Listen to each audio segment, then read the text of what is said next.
HS Grammar 2017. Question number 4. A. Do as directed. Do as directed, যেমন direction দেওয়া থাকবে তেমন করেই গ্রামারটা করতে হবে। এখানে 6টি প্রশ্ন থাকে, আমরা শুরু করছি 1 থেকে। Number 1, we will soon be at your station, I said to the girl. Turn into indirect speech. Indirect speech করতে হবে, আমরা ডাইরেক্ট স্পিচটা পড়ে নেব। এই ডাইরেক্ট স্পিচটা ফার্স্টে আমরা দেখব যে স্পিকারটা কি। আই হলো এখানে স্পিকার, আমি। Set to the girl, girl হচ্ছে দ্য পার্সন স্পোকেন টু, অর্থাৎ এই মেয়েটাকেই কথাটা বলা হয়েছে। তাহলে আমি হচ্ছি এখানে স্পিকার।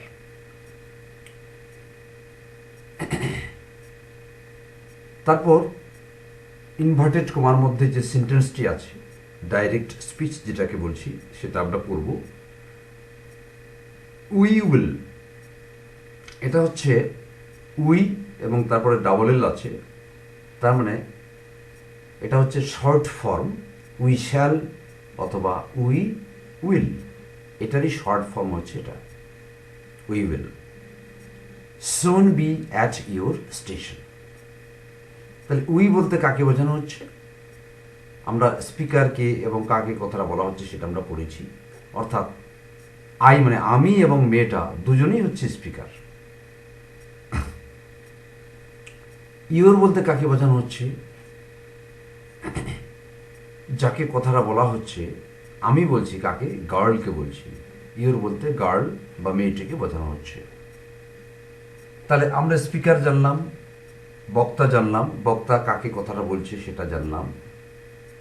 আমরা ডাইরেক্ট স্পিচটিতে প্রোনাউনগুলো আমরা লক্ষ্য করলাম, কি কি প্রোনাউন আছে এখানে। আমরা ভার্ব দেখলাম, একটা হচ্ছে শ্যাল বা উইল আছে এখানে, আর একটা হচ্ছে বি। মেইন ভার্ব হচ্ছে বি, শ্যাল এবং উইল হচ্ছে অক্সিলারি ভার্ব, এটা ফিউচার টেন্স আছে। এবং সেন্টেন্স টাইপ যদি আমরা লক্ষ্য করি, টাইপ অফ সেন্টেন্স, এটা হচ্ছে অ্যাসার্টিভ সেন্টেন্স। এবার অ্যাসার্টিভ সেন্টেন্স, এটাকে ইনডাইরেক্ট স্পিচ করার জন্য আমাদের কি করতে হবে, রিপোর্টিং ভার্ব হবে সেট অথবা টোল্ড।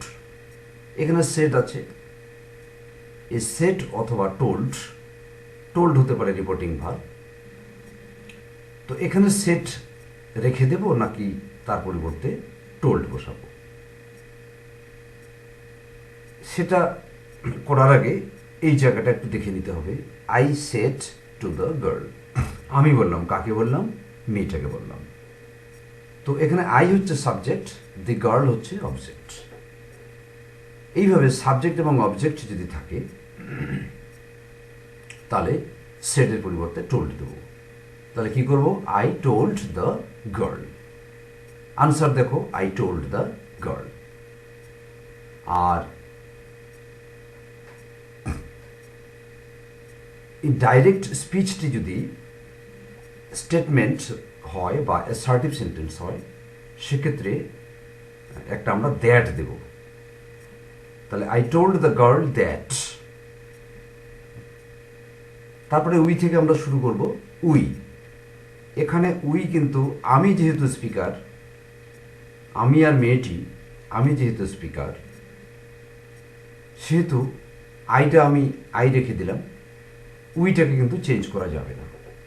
উই উইল, উইল আছে, উইয়ের পরে উইল আছে, উইলটাকে আমরা পাস্ট টেন্স করে দিলাম উড। কেন উড করে দিলাম, কারণ রিপোর্টিং ভার্ব হচ্ছে টোল্ড। রিপোর্টিং ভার্বটা যদি পাস্ট হয় তাহলে পরবর্তী ভার্বগুলো প্রেজেন্ট থেকে পাস্টে পরিণত হয়ে যাবে। উইলটা হয়ে গেল would. Soon be at her station. ইয়োরটা এখানে বলা যাচ্ছে না, কারণ মেয়েটা তো এখন সামনে নেই, হার স্টেশন বলতে হবে। তাহলে আনসারটা হলো I told the girl that we would soon be at her station. Number 2, my parents were widely regarded as an ideal couple. Change the voice. এটা ভয়েস চেঞ্জ করতে হবে। ভয়েস চেঞ্জ করার আগে আমরা জানি অ্যাক্টিভ ভয়েস এবং passive voice দুটোই voice হয়। এটা তাহলে এটা কোন ভয়েসে আছে? My parents were widely regarded as an ideal কাপল। এটা অ্যাক্টিভ ভয়েসে আছে নাকি প্যাসিভ ভয়েসে আছে সেটাকে ডিটারমাইন করতে হবে। তো দেখো, মাই প্যারেন্টস হচ্ছে সাবজেক্ট, ওয়ার হচ্ছে be verb, widely adverb, regarded হচ্ছে মেইন ভার্ব এবং এটা ইডি যুক্ত আছে। এখন ইডি যুক্ত থাকলে, ভার্বের সঙ্গে যদি ইডি যুক্ত থাকে তাহলে সেটা পাস্ট ফর্ম হতে পারে অথবা পাস্ট পার্টিসিপল হতে পারে। তাহলে এটা পাস্ট ফর্মে আছে নাকি পাস্ট পার্টিসিপলে আছে কি করে বুঝবো?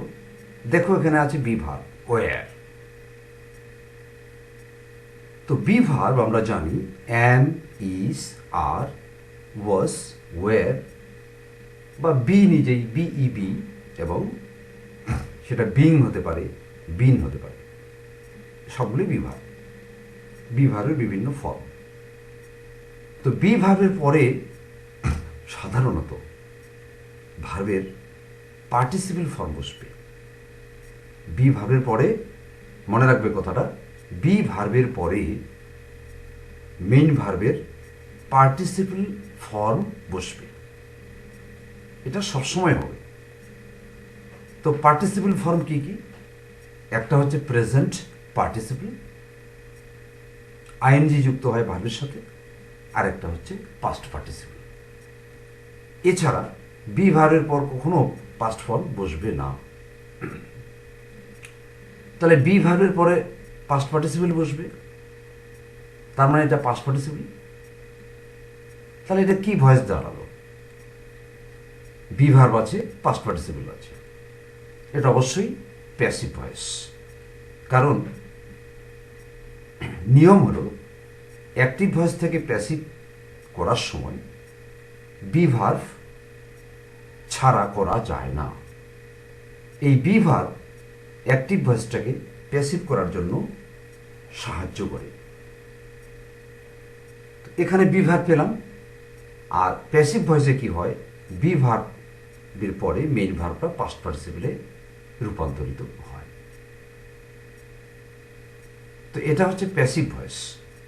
তোমরা অনেকে হয়তো ভাবছো এখানে বাই নেই, বাইয়ের পরে একটা অবজেক্ট থাকে, বাই দিয়ে।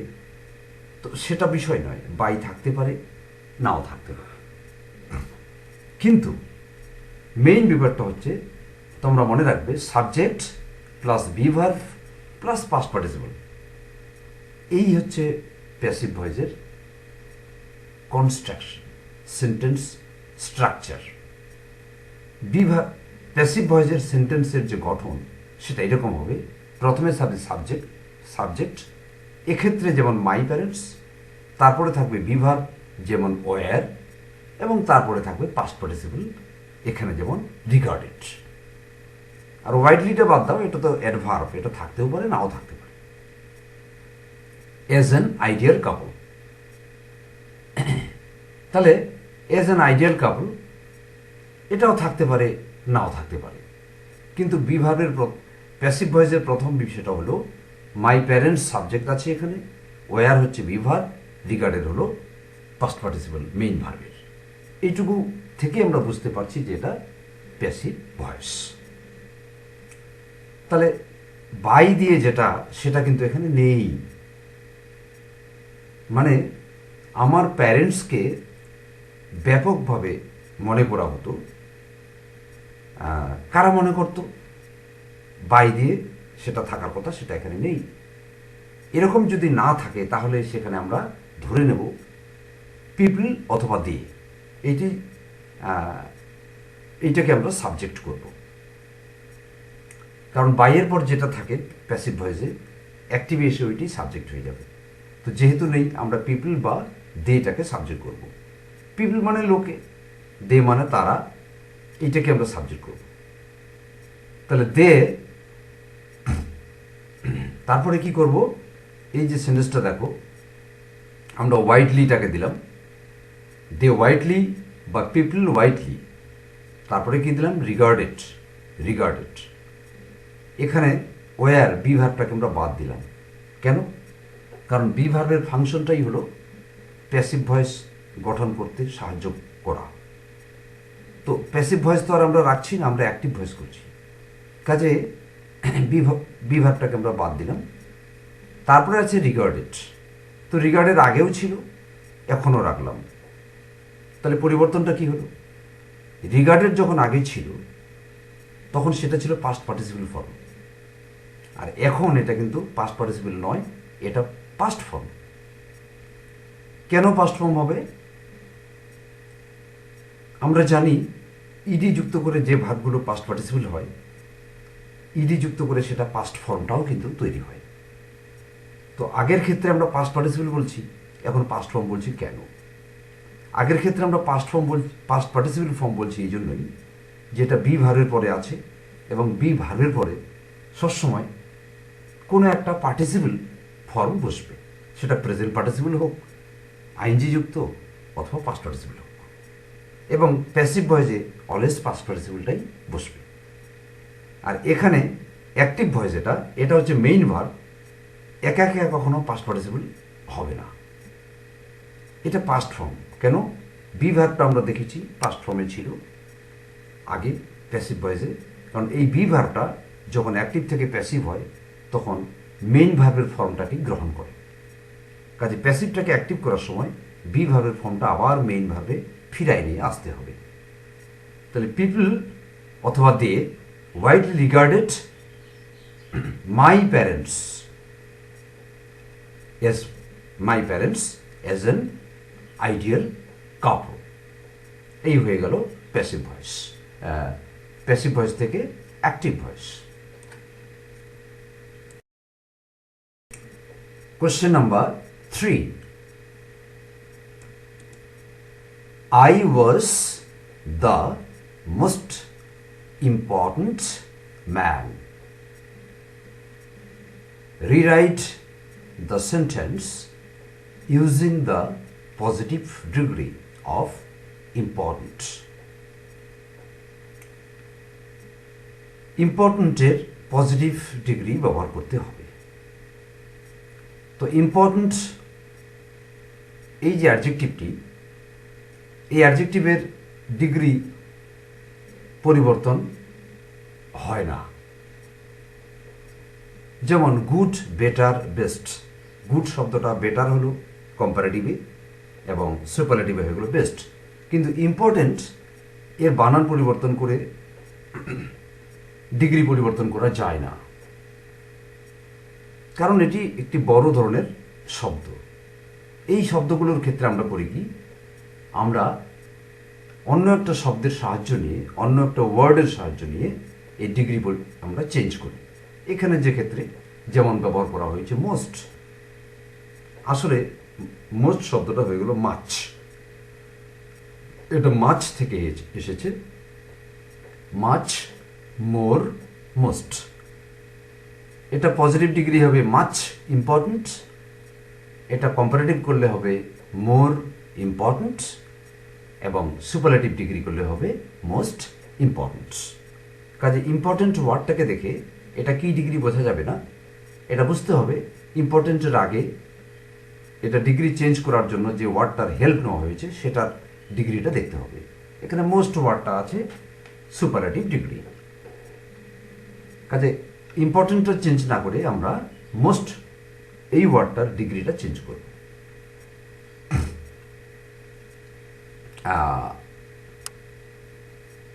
তো rewrite the sentence using the positive degree of important. তো ইম্পর্টেন্ট সবসময় পজিটিভ আছে, কম্পারেটিভ এবং সুপারলেটিভ করার জন্য এই মোস্টের সাহায্য আমরা নিচ্ছি। তো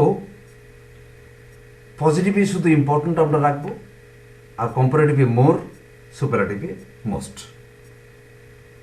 মাছ থেকে যে শব্দটা আসলো তার সাহায্য নিয়ে, তা আমরা যদি মোস্টটাকে এখানে উঠাই দিই তাহলে পড়ে থাকে ইম্পর্ট্যান্ট। শুধু ইম্পর্ট্যান্ট আমরা এখানে রাখবো।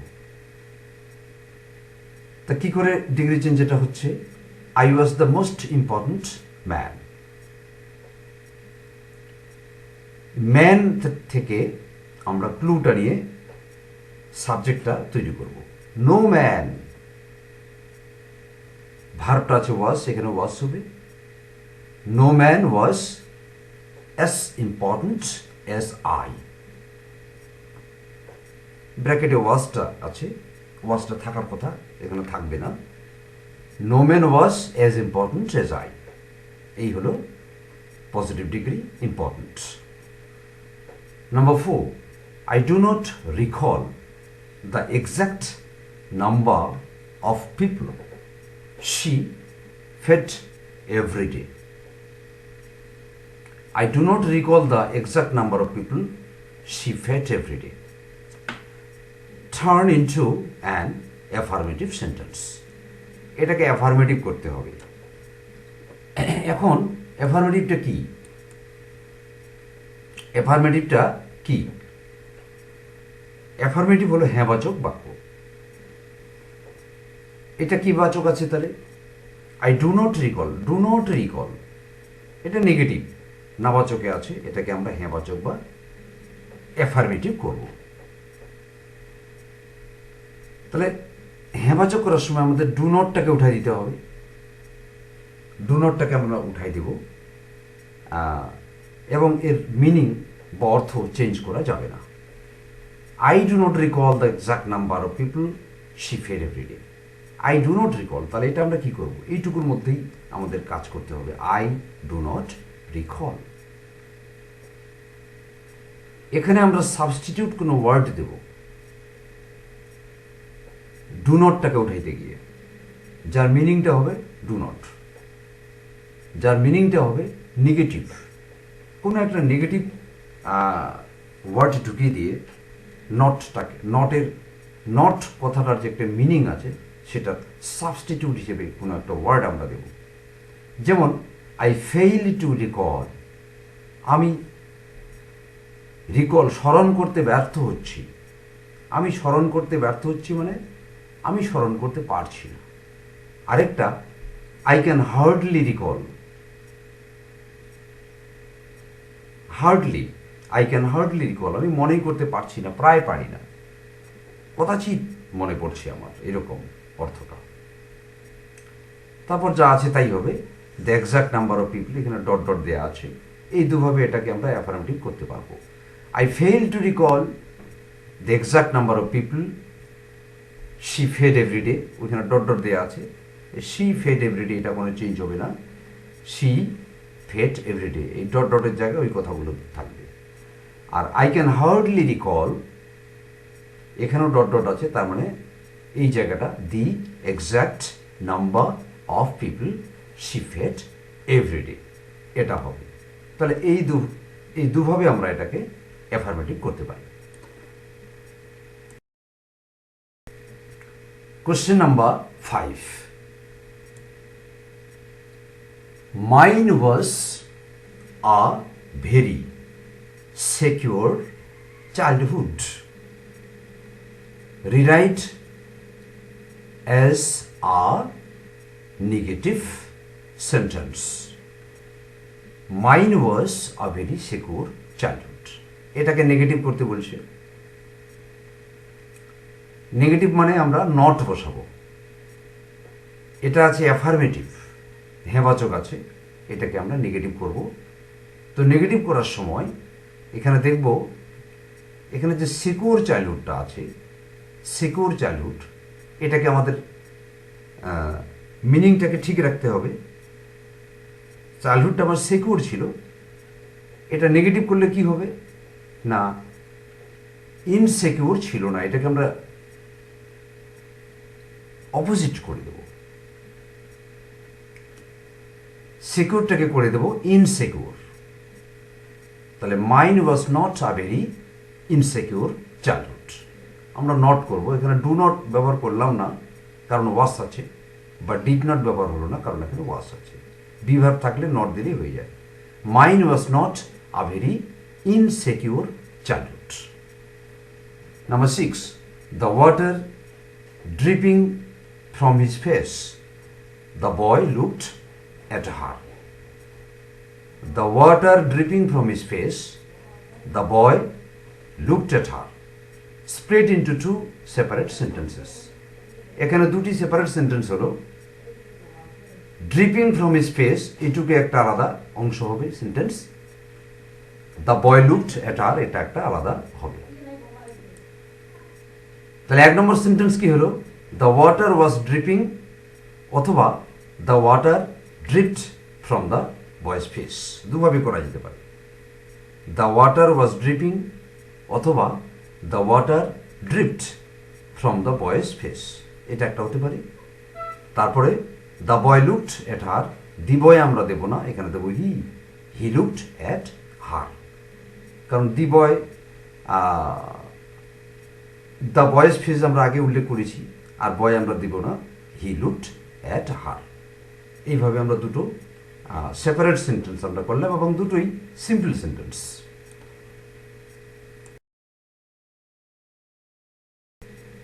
এবারে এটা লাস্ট কোশ্চেন।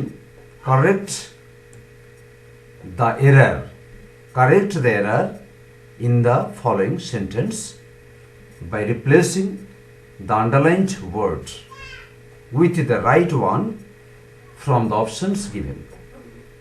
এই সেন্টেন্সটার মধ্যে একটি আন্ডারলাইন করা ওয়ার্ড আছে এবং এটা ভুল আছে, এটাকে কারেকশন করতে হবে। এবং করব আমরা নিচে যে অপশন দেওয়া আছে, এই অপশন থেকে যে কোনো একটা নেব। তো ওয়ার্ডটা কি আছে? Few girls can resist flattering. এখানে ফ্ল্যাটারিংটা ভুল আছে, এবং তার পরিবর্তে যে অপশন আছে ফ্ল্যাটার, ফ্ল্যাটারি, ফ্ল্যাটারার, এখানে ফ্ল্যাটারিটা হলো কারেক্ট অপশন। তাহলে কি হবে answer? Few girls can resist flattery, ফ্ল্যাটারিটাই হবে এখানে answer. Dear students and viewers, thank you for watching. তোমরা প্র্যাকটিস করতেই থাকবে, তোমরা ভিডিওটাকে মাঝে মাঝে পজ করে থামিয়ে দিয়ে এক্সাম্পলগুলো লিখে নেবে। আজকের আলোচনা এখানে শেষ করলাম।